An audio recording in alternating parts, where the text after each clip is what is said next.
વાત કરીએ જૂનાગઢ વંથલી તાલુકાની તો જૂનાગઢ વંથલી તાલુકાના રવની ગામે ડબલ મર્ડરનો મામલો સામે આવ્યો છે। એલસીબી પોલીસે 7 ઇસમને જયપુરથી ઝડપી પાડ્યા હોવાનું પણ જાણવા મળ્યું।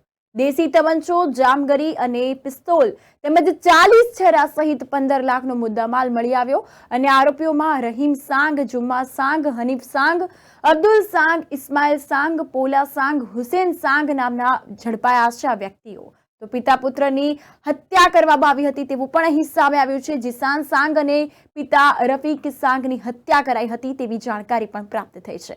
બંનેને ગોળી મારીને હત્યા થઈ હતી। આ અંતર્ગત અંગત અદાવતમાં પિતા અને પુત્રની હત્યા કરી હોવાની કબૂલાત આપી છે। તો વંથલી તાલુકાના રવની ગામના રફીક આમદભાઈ સાંગ અને તેના 18 વર્ષીય પુત્ર જીહાલની ફાયરિંગ અને પાઇપ, લાકડી તેમજ મરણતોલ હુમલો કરીને શનિવારની રાતે હત્યા નિપજાવી હોવાનું સામે આવ્યું છે। આ અંતર્ગત વાત કરીએ તો ઝાંપોદડ ગામના રહીમ ઉર્ફે ખુરી શાહભાઈ સાંગ સહિત 7 શખ્સો નાસી છૂટ્યા હતા। આ અંતર્ગત બેવડી હત્યાના આરોપીઓની ધરપકડ માટે પોલીસની 7 ટીમ દ્વારા તપાસ કરવામાં આવી હતી। ગીર સોમનાથ, સુરેન્દ્રનગર સહિતના સ્થળોએ આરોપીઓના આશ્રય સ્થાનની શક્યતા સામે આવી હતી અને આ અંગે તપાસ કરી હતી। તો 50થી વ્યક્તિના નિવેદન લઈને હત્યારાઓ સુધી પહોંચવામાં પોલીસે ચક્રો ગતિમાન કર્યા હતા। આ અંતર્ગત આરોપીઓ ઝડપાઈ ગયા છે અને પોલીસે વધુ તપાસ હાથ ધરી। 11 મેના રોજ વંથલી પોલીસ સ્ટેશનના રવની ગામે પિતા અને પુત્રની ફાયરિંગ કરીને જે હત્યા કરેલી એમાં કુલ 7 આરોપી વિરુદ્ધ મર્ડર સાથે આર્મ્સ એક્ટ અને રાયોટિંગનો ગુનો વંથલી પોલીસ સ્ટેશનમાં 11 તારીખે દાખલ કરેલો। વંથલી પીએસઆઈ શ્રી, કેશોદ એસડીપીઓ શ્રી અને એમની તમામ ટીમ ખૂબ સારી મહેનત કરેલી। આ તપાસ ખૂબ ગંભીર હોય, ડબલ મર્ડરનો બનાવ હોય, ફાયરિંગ સાથે હોય, તાત્કાલિક આ તપાસ છે એ ક્રાઇમ બ્રાન્ચ પીઆઈ શ્રી પટેલને સોંપવામાં આવેલી। ત્યારબાદ સ્થાનિક પોલીસ સ્ટેશનની ટીમ અને સાથે સાથે ક્રાઇમ બ્રાન્ચની ટીમને આરોપી ખૂબ ઝડપી પકડાય એ માટેની તજવીજ હાથ ધરેલી।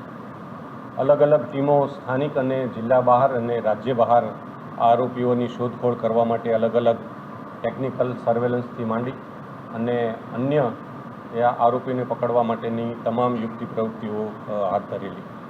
ત્યારબાદ એક માહિતી મળતા કે કેટલાક આરોપીઓ અહીંથી ભાગી અને ઇન્દોર બાજુ ગયા છે અથવા તો એમનેથી આઉટ સ્ટેટમાં ગયા છે। એ ટીમ ક્રાઇમ બ્રાન્ચના પીએસઆઈ શ્રી ઝાલા અને એમની ટીમ છે એમની પાછળ પીછો કરેલી।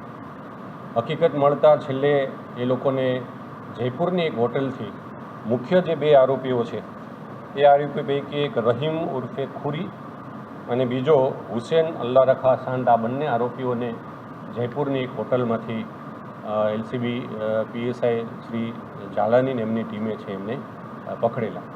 ત્યારબાદ આ આરોપીઓને વધુ સઘન પૂછપરછ કરી બાકીના અન્ય આરોપીઓ ક્યાં ક્યાં સંતાયા હોઈ શકે, ક્યાં ગયા હોય, એ બાબતે એમને શું વાત થયેલી છે, આ બાબતની ખાસ તપાસ કરતા અન્ય જે બાકીના 5 આરોપીઓ છે એ પણ પકડી અને ગઈકાલ રાત્રે એમને અટક કરેલા છે। એમને આ જે આરોપીઓ છે એમાં ખાસ કરીને આજે જયપુર 2 જે આરોપીઓ પકડાણા એમના ઇતિહાસમાં એવું જોવા મળેલું છે કે એ અહીંથી આ 5 આરોપીઓ સાથે પહેલેથી સંકળાયેલા હતા। એમને ગુનાહિત ઇતિહાસની સાથે સાથે અગાઉ 1 વર્ષ પહેલાં સલીમ સાંધનું જે મર્ડર થયેલું એની દાજ રાખીને અને એ આરોપીઓની એક કાવતરું રચી અને આ 2 આરોપીઓ ખાસ રહીમ ખુરી અને હુસેન અલ્લાહ રખા એ અન્ય 5 જે આરોપીઓ છે જે પૈકી ત્યાં રવનીના એક ઇમ્તિયાઝ ઉર્ફે પોલો, જુમ્મા હબીબ સાંદ, હનીફ ઉર્ફે હનો ઇસ્માઇલ સાંદ, હબીબ ઇબ્રાહીમ સાંદ અને ઇસ્માઇલ ઇબ્રાહીમ સાંદ, આ કુલ 7 આરોપીઓ છે એ પકડી અને એમણે સંતાડેલા આંબલિયા ગામની સીમમાં જે હથિયારો જે સંતાડ્યા હતા એ હથિયારો પણ એલસીબીએ રિકવર કરેલ છે। કુલ જે હથિયારો એમની પાસેથી મળી આવેલ છે એ પૈકી એક દેશી તમંચો છે, એક જામગરી છે, એક દેશી બનાવટની એક પિસ્ટલ છે અને સાથે સાથે એક દેશી બનાવટનો બીજો 12 જોટાનો આમ કુલ 4 હથિયાર।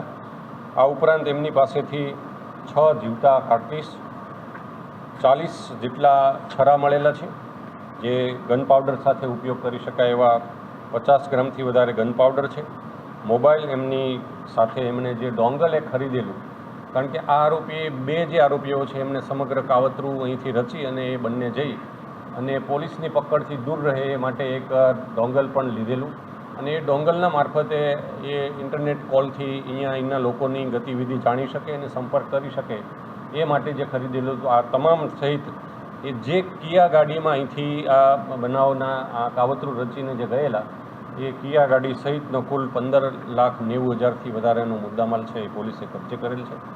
હાલ આ સાતેય આરોપીઓ છે એમને અટક કરી અને એમની પાસેથી આ હથિયારો કબજે કર્યા પછી આગળની નામદાર કોર્ટની કાર્યવાહી હાથ ધરવામાં આવશે.